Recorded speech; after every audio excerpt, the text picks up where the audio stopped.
Format numerology நேயர்களுக்கு நர்மதாவின் அன்பான வணக்கம். நம்மளுடைய சேனல்ல தொடர்ந்து பல்வேறு விதமான ஃபார்மேட் நியூமராலஜி மற்றும் ஆன்மீகம் சம்பந்தமான தகவல்கள் பார்த்துட்டு இருக்கோம். அந்த வகையில இன்னைக்கு நம்ம பார்க்க போற இந்த ஒரு பதிவுல கைரேகை பத்தி நம்ம எல்லாருக்கும் தெரிஞ்சிருக்கும். கால்ரேகை அப்படின்ற ஒரு விஷயத்து மூலமாவும் பலன்கள் சொல்ல முடியுமா அப்படின்றத பத்தின தெளிவான விளக்கம் கொடுக்கறதுக்காக நம்ம கூட இன்னைக்கு ஃபார்மேட் நியூமராலஜியினுடைய தந்தை டாக்டர் மகா தனசேகர் ராஜா அவர்கள் இணைஞ்சிருக்கிறாங்க. வணக்கம் சார். வணக்கம்மா. சார் நம்ம எல்லாருக்குமே வந்து கைரேகை பார்க்கிறது அப்படின்ற ஒரு விஷயம் வந்து தெரியும் சார். ரோட்ல கூட நம்ம வந்து நெறைய அம்மாக்கள் வந்து கைய பார்த்து நம்மளுடைய பலன்கள்லாம் சொல்றதெல்லாம் நம்ம பார்த்துருக்கோம் சார். சினிமாக்கள்ல விளையாட்டா காட்டுவாங்க சார். நம்மளுடைய சிவகார்த்திகேயன் அவருடைய படத்துல வந்துட்டு கால வச்சு நான் வந்து பலன் சொல்லுவேன். யாருக்கு கையில வந்து ரேகை இருக்குல்ல, அதே மாரி கால் ரேகைய பார்த்து நான் பலன் சொல்லுவேன் அப்படின்ற மாரி. அது ஏதோ விளையாட்டுக்கு சொல்றாங்க, ஒரு காமெடிக்காக பண்றாங்கப்பா அப்படின்ற மாரி நம்ம அத பார்த்துட்டு நகர்ந்து வந்துட்டோம் சார். ஆனா வந்து கால்லயுமே ரேகை இருக்கு. கையில இருக்கிற மாதிரி அதே ரேகை தான் கால்லயும் இருக்கு.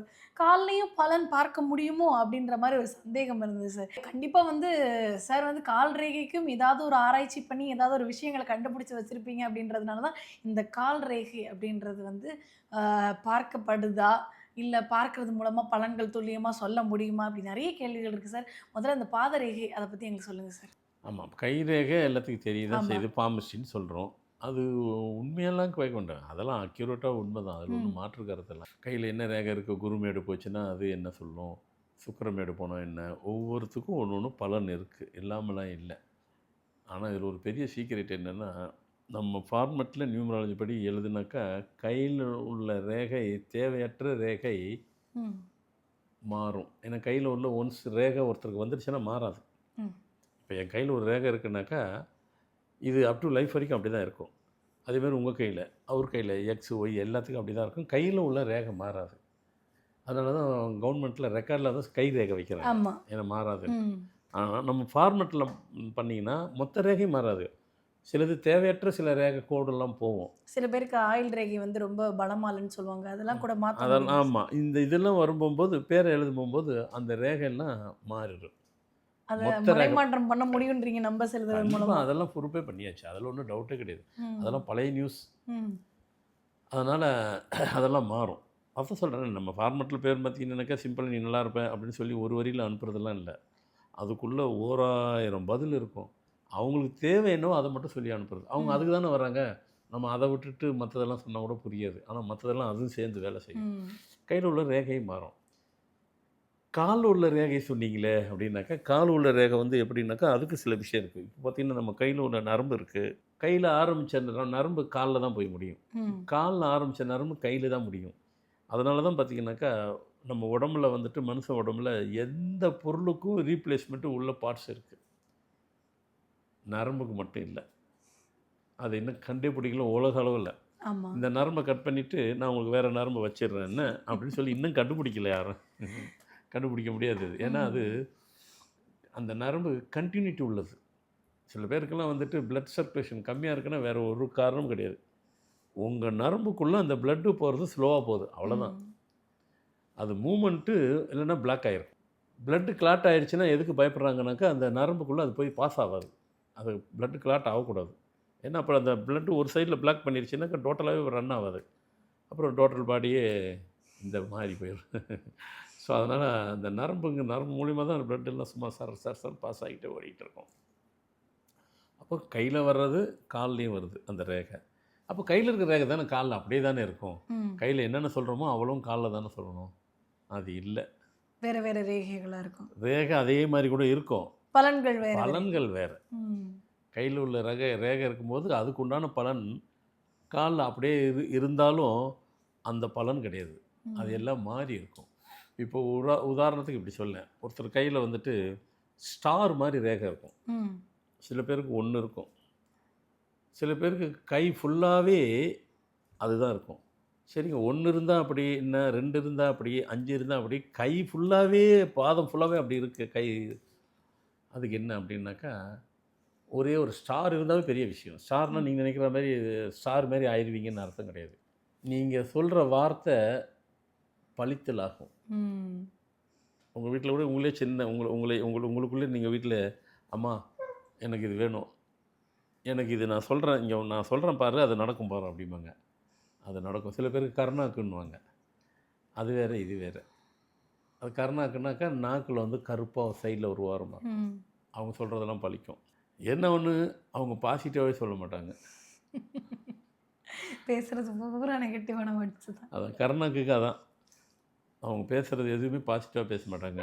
அதனால் அவங்ககிட்டயும் கேர்ஃபுல்லாக இருக்கணும். ஏன்னா பாசிட்டிவாக பேசுறவங்க எதனா சொன்னால் அது பலிச்சிரும் அது. அதனால தான் பெரியவங்க சொல்லுவாங்க, "எப்பா அவன் கருணாக்காரன்பா அப்படியே பலிச்சிருன்னுவாங்க." நெகட்டிவான வார்த்தைய சொன்னா அப்படியே பளிச்சுருன்றீங்க. என்ன சொல்கிறாலும் நடந்துரும். காரணம் ம். அது பாசிட்டிவாக சொல்ல வராது. அந்த நாக்குக்கு உண்டான இது. ம். ஆனால் இந்த ஸ்டாரில் உள்ளது பார்த்தீங்களா, பாசிட்டிவாக சொல்லுவாங்க. இதுதான் வித்தியாசம். கருணாக்குக்கு இதுக்கு உண்டான வித்தியாசம். வேறுபாடு, மாறுபாடு. ஒரு ஸ்டார் இருந்ததுனாக்காவே நீங்கள் சொல்கிறது எல்லாம் நடக்கும். உங்களை அடுத்த கட்டத்துக்கு கொண்டு போகும். உங்களுக்குள்ளே வர பிரச்சனை ஈஸியாக தீரும்.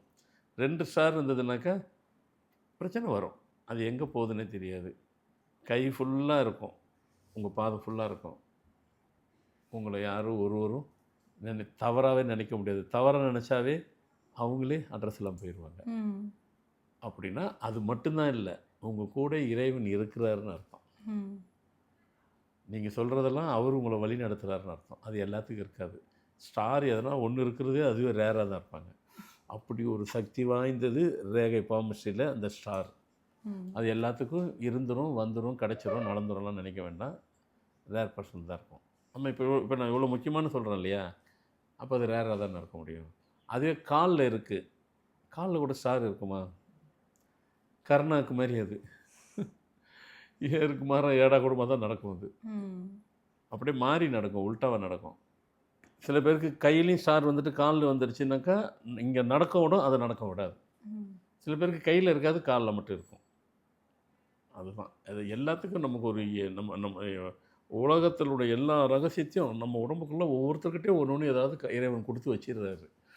இந்தா வச்சுக்கோ அப்படின்ட்டு. நமக்கு புரியல. நமக்கு புரிஞ்சதுனால உங்களுக்கு ஒன்று ஒன்று சொல்லும்போது நீங்கள் அதை அனலைசிஸ் பண்ணி ஆமாம் ரைட் அப்படி போகுது. அப்போ காலில் இருக்கிற ரேகை இருந்துச்சுனாக்கா இப்போ இப்படி சொல்லிட்டேன் அந்த ஸ்டாருக்கு. அதேமாரி கையில் இருக்கிற ரேகை வந்துட்டு ஒரு கோடு வந்துட்டு நேராக போகக்கூடாது. ம். யார் வரைக்கும் உங்களுக்கு இங்கேருந்து நேராக அப்படி போகக்கூடாது. எல்லாமே சைடாக தான் போகணும். ஒருவேளை நேராக அப்படி போகுது அப்படின்னு சொன்னாக்கா, கையில் இருக்குது ஸ்ட்ரெயிட்டாக போகுது அப்படின்னாக்கா, அவங்க அதாவது ஆன்மீகத்தில் பயங்கர உச்சம் அவங்க. அது ம். நிறைய பேர் நினச்சிட்டு இருப்பாங்க, ஐயோ லைஃப்பில் கிராஸாக ஒரு கோடு போகுது. கடவுள் அருள்லாம் சும்மா காட்சியாக கொடுப்பாங்க. அவ்வளோ பவர் அவங்க. அதே மாரி சார் இப்ப நம்ம கையில இருக்கிற ரேகை வந்து ஆள்காட்டி விரலுக்கும் நடுவிரலுக்கும் நடுவுல இப்படி கீழ போயிடுச்சு அப்படின்னா, நமக்கு வந்து வாழ்க்கையே வலிக்கிட்டு போயிரும் அப்படின்ற மாரி சின்ன வயசுலலாம் சொல்லி கேள்விப்பட்டுருக்கோம். அந்த மாதிரிலாம் அதெல்லாம் உண்மைதான், உண்மைதான். உண்மைதானே அது சார்? லைஃப்பில் இறங்கு முகம் அது. ஆ. மேலே குருமேடு மேலே ஏறணும். அந்த ம். விரலுக்கு மேலே ஏறணும். ம். இங்கே ஏறணும், இங்கே ஏறினா ஒரு பவர், இங்கே ஏறினா ஒன்று, இங்கே வர்றா, இங்கே ஏறினா 2த்துக்கு நடுவில் போகிறது நீங்கள் சொல்கிறது. அது லைஃப்பில் வந்துட்டு நம்ம எவ்வளோ மேலே போனாலும் கீழேயே போயிட்டுருக்கணும்னு சொன்னோம் பார்த்தீங்களா, அது அதுக்கு ம். தான் குறிக்கும் அது. அதுதான் சொல்ல வரேன். இப்போ அப்படி போகும்போது நம்ம அந்த பேர் எழுதும்போது இப்படி போகிற லைன் இப்படி மாறி மேலே ஏற்றிடும். ம். அப்படி தான் அதை தான் சொல்ல வந்தேன். அதே மாதிரி போகுதுங்களா, அந்த கோடு காலில் இருந்ததுன்னு வைங்களேன், ம். மந்திரவாதியாக இருப்பாங்க. மந்திரவாதி அவங்கள சார். ஒரு ரேகை இப்படி மாத்துமா சார்? கையில் இருந்தால் அப்படி, கையில் இருந்தால் ஆன்மீகவாதி, காலில் இருந்தால் மந்திரவாதி. மந்திரவாதி. அதனால் கால் ரேகை வந்து ஈஸியாக எடுத்துடக்கூடாது. நம்ம பார்க்கறது இல்லை. ம். காலை யார் பார்க்கறது? ஆளையே பார்க்க முடியல. இந்த காலை யார் பார்க்குறாங்கிற மாதிரி காலில் உள்ள ரேகை சரி இப்போ வேலை செய்யும். வந்து நீங்க கால் ரேகைய பத்தி இவ்வளோ விஷயம் சொல்றீங்க சார். இப்போ வந்து கை ரேகைக்கு வந்து நம்ம இம்பார்ட்டன்ஸ் குடுக்குற அளவுக்கு கால் ரேகைக்கு குடுக்குறது இல்ல தான். என் கைய கவனிச்சுக்கிற அளவுக்கு நம்ம கால கவனிச்சுக்கிறது இல்ல தான். அது எல்லாமே உண்மையா இருக்கலாம் சார். இப்போ வந்து நீங்க வந்து இதுக்கு பிறகு இதுவரைக்கும் ஓகே. இதுக்கு பிறகு நீங்க வந்து கால்ல இப்படி விஷயங்கள்லாம் கவனிக்கணும். இப்படி இருந்துச்சுன்னா, இந்த ஒரு விஷயத்த பண்ணீங்கன்னா, லைஃப்ல இந்த சேஞ்சஸ் நடக்கும் அப்படின்னு கூட நம்ம குறிப்பிட்டு சொல்ல முடியுமா? இல்லை, இந்த ரேகை வந்து அதுதான் உங்களுக்குன்னு உண்டான எழுதப்பட்டது. அதை ம். போய் நான் மாற்ற முடியாது. கண்டிப்பா. இங்கே கையில் இருந்தேன்னா ஆன்மீகவாதி, காலில் இருந்தால் மந்திரவாதின்னு. ம். காலில் இருக்கிற மந்திரவாதி போய் நான் ஆன்மீகவாதியை நான் எப்படி மாற்ற முடியும்? முடியாது. விதி பயன் அது அப்படின்றீங்களா? அதே மாரி பயணி சில விஷயத்தில் அன்றாட வாழ்க்கையில் உள்ளவங்களுக்கு தான் சில விஷயத்த நம்ம சொன்னால் ம். சரி. ம். மற்றவங்களுக்கு எல்லாத்தையும் போய் நம்ம உலகத்தையே நம்ம போய் பிரட்டி மாற்றி எல்லாம் போட முடியாது. ம். உலகத்தையே பிரட்டி மாற்றி போட முடியக்கூடாது. சாட்சாத் எம்பெருமான் சிவபெருமான் தான். ஏன்னா அங்கே தான் எல்லா மெயின் சுவிட்சி அவர் தான். ம். நாம் வந்துட்டு கைடன்ஸ் தான். கைட் பண்ணி இப்படி போங்க அப்படி போங்கன்னு வழி காட்டுறோம், வழியை சொல்கிறோம். நம்ம ஒரு கைடன்ஸ் தான். அதோடு சரி நம்ம வேலை முடியுது.